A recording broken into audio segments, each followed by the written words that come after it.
కలిగి ఉన్నావు, నీవు ప్రేమ కలిగి ఉన్నావు, నీవు మంచి మనసుతో ఉన్నావు, మంచి హృదయంతో సహాయం చేశావు, మంచి మనసుతో వారి ఎడల నువ్వు ప్రవర్తించావు. దానికి రిటర్న్స్ దేవుడు నిన్ను ఎక్కడ దీవించి ఘనపరిచి ప్రేమించి గొప్ప చేస్తాడో అని అపవాదికి మంట వచ్చేసింది, అపవాదికి తపనొచ్చేస్తుంది. వాడు నిన్ను పడగొట్టి ఎలాగైనా దేవుని యొక్క ఉగ్రతకు గురి చేయాలని నీలో ఒకలాంటి కఠినత్వాన్ని తీసుకొస్తాడు, నీలో గర్వాన్ని పెడతాడు, నీలో అతిశయాన్ని పెడతాడు. ఎందుకు వీడి దగ్గర నేను తగ్గించుకోవాలి, ఎందుకు వీని దగ్గర నేను లోబడి ఉండాలి, చేతగానిదా నేనేమన్నా, నాకేమన్నా చేత కాదా, బ్రతకటం రాదా, లేకపోతే రివెంజ్ తీర్చుకోవడం రాదా అనే మనస్థితి నీకు అపవాది కలిగిస్తూ ఉంటాడు.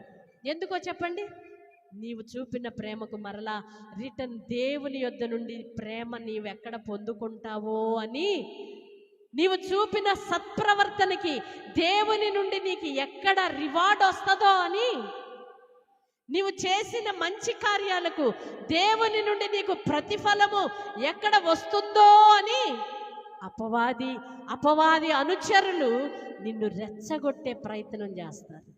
నిన్ను దేవుని ఉగ్రతకి పాలు చేయాలనే ప్రయత్నాలు చేస్తూ ఉంటారు. ఇది గుర్తుపట్టడం దేవుని జ్ఞానం.